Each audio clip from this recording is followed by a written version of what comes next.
segundo Fórum do Semiárido de Energia Solar, realizado no município de Pombal, sertão paraibano, foi uma iniciativa do Comitê de Energia Renovável do Semiárido, CERSA, e teve o apoio do projeto Semiárido Solar.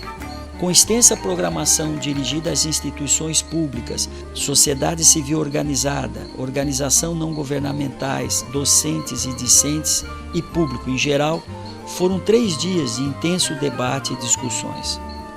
O principal objetivo foi o de promover o uso da energia solar, suas possibilidades e suas distintas tecnologias na região do semiárido nordestino.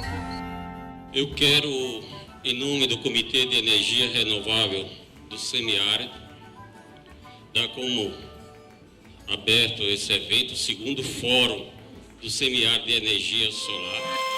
A cada dia, uma programação cultural a cargo do professor de música Luizinho Barbosa antecedia os painéis que abordaram temas de grande interesse da área solar.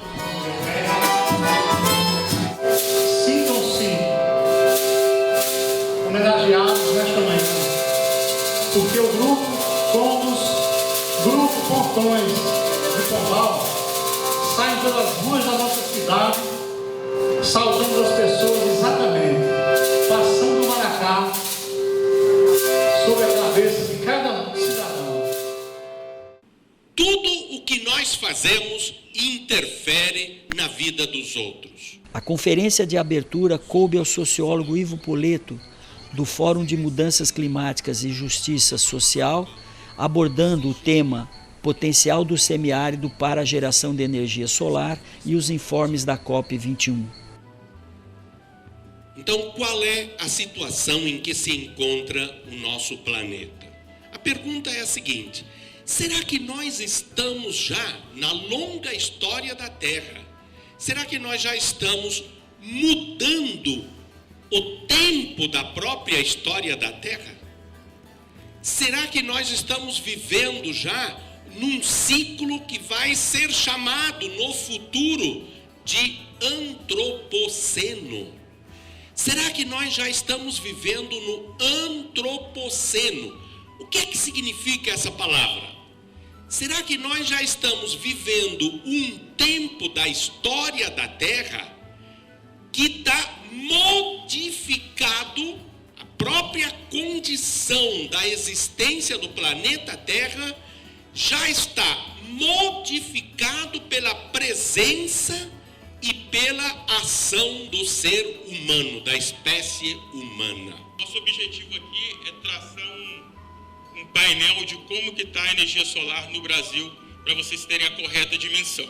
Aqui no sertão, nessa região do semiárido, o sol sempre assolapou a economia local.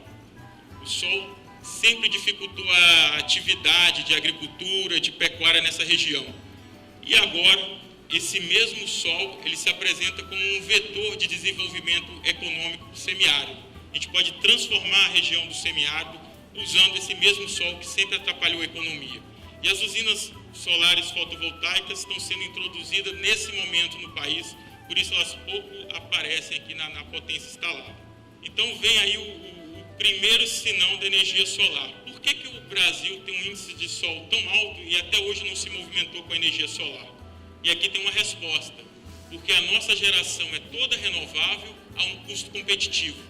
A energia solar tinha um custo mundialmente falando alto, então não teria sentido o formulador de política pública onerar a sociedade brasileira a pagar o desenvolvimento da tecnologia solar. É por isso que nós estamos aguardando, aguardamos até 2014 que foi o momento, para introduzir a energia solar na nossa matriz. Que uma política pública bem intencionada pode fomentar isso. Então, do que adianta a gente estar com a energia nova e continuarmos colonizados tecnologicamente, com equipamentos da Alemanha, com equipamentos da China, e ficando para a gente o quê? O trabalho duro de instalar. Nós temos condições técnicas de conhecimento nacional, da inteligência nacional, e não precisa ir longe não. Dentro dos laboratórios da UFCG, dessa universidade, tem muita gente com massa crítica que conhece esses equipamentos de cós salteado. E a questão também que as nossas ações são essas: estudos para o planejamento energético e tecnologias renováveis, estruturação de um sistema de informações energéticas para o balanço energético, diagnósticos energéticos e ações para o fortalecimento do cluster das energias renováveis. A gente pode fazer isso.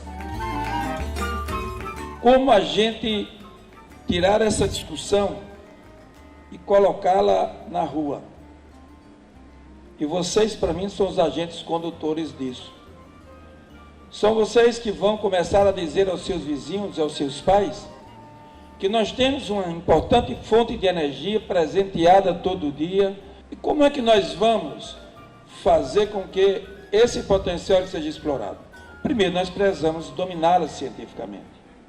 E aí a academia, a Universidade Federal de Campina Grande, está de parabéns quando se junta ao César, não sei se é César Nóbrega, né? Que é esse evento aqui, para poder a caminhada ganhar mais força. Aqui está a Sudene, aqui está a Universidade Federal de Campina Grande, está o Dr. André Nóbrega, da Agência Nacional de Energia, está a Assembleia, através da nossa representação. Eu sou o presidente da Comissão de Desenvolvimento Econômico, do Turismo e do Meio Ambiente da Assembleia Legislativa. Estamos pautando essa questão. Eu entendo que nós deveríamos colocar nessa carta do segundo Fórum de Pombal que a Sudene deve disponibilizar do seu orçamento não reembolsável apoio aos agricultores do semiárido para ter acesso à tecnologia da energia solar. Parte desse orçamento, que se ainda é pequeno, mas vamos pegar também o orçamento do Banco do Nordeste, que é o Fundo Nacional de Desenvolvimento do Nordeste, o FNDE. Eles são 14 bilhões, a Sudene é em torno de 2 bilhões. É uma preocupação dessa entidade, desse organismo ligado à Igreja Católica Alemã, a Misério, que é exatamente a vulnerabilidade de municípios, de cidades, de problemas locais, localizados pelo mundo afora. E nessa nossa região aqui no semiárido, é um dos locais que tem sofrido e vai continuar sofrendo, toda a força das mudanças do clima. Bem, então a realização desse projeto é do Fórum das Mudanças Climáticas e Justiça Social, que vocês viram aqui a palestra de Ivo Poleto, da Caritas Brasileira, e a parceria da Misério e do Comitê de Energias Renováveis do Semiárido aqui. Bem, as ações propostas nesse projeto, que eu, como disse para vocês, está em andamento, ela está baseada em 3 eixos, que é a formulação de políticas públicas, a implantação de sistemas demonstrativos, e os municípios abrangidos foram Patos, Pombal e Sousa. E por que a questão dos impactos socioambientais ela é importante nesse processo? Porque ao se falar em sustentabilidade, ao se trabalhar e a sua vinculação com o desenvolvimento sustentável, é necessário fazer a vinculação da sustentabilidade com 2 outros princípios, que são os princípios da vulnerabilidade e o princípio da resiliência. Tanto a questão da vulnerabilidade quanto a questão da resiliência envolve a questão socioambiental, resiliência socioecológica, vulnerabilidade socioambiental. Ao se trabalhar a questão da sustentabilidade, é sempre fazer essa vinculação: sustentabilidade, vulnerabilidade e resiliência. Esses 3 grandes princípios não podem ser trabalhados separadamente.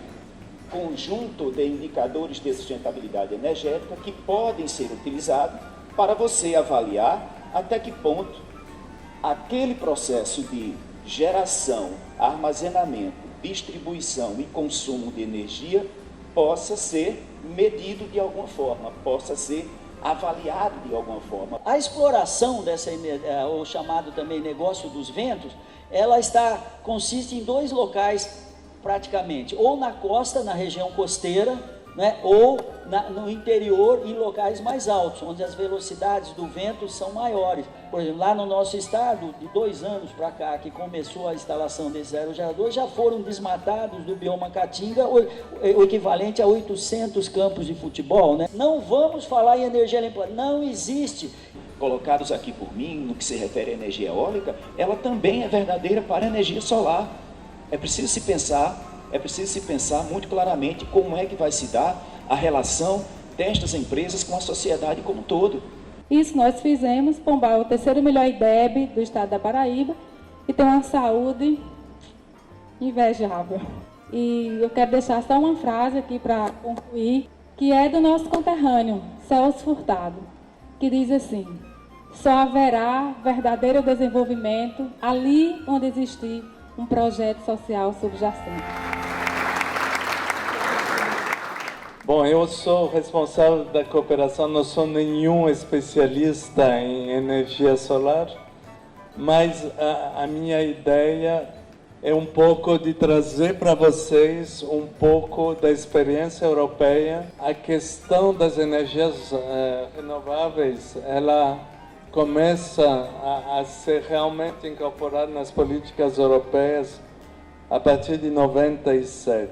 E aí temos um que chamamos um livro branco, uma proposta política para uma estratégia e um plano de ação a nível da União Europeia. A União Europeia já tem alguma experiência interessante e alguns dos países, o professor Ivo estava falando da Alemanha, já tem, digamos, apesar de recursos ou de um potencial em termos de energia solar, sem comparação, né, muito inferior ao do Brasil, e a Alemanha é uma da campeã também da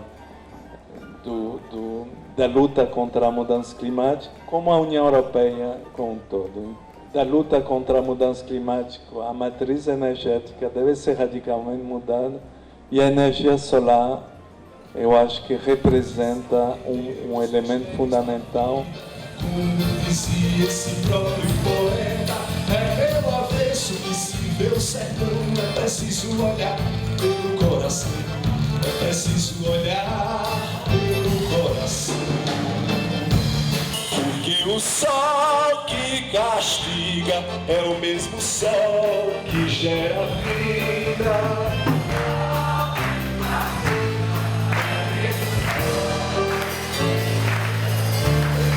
Porque o sol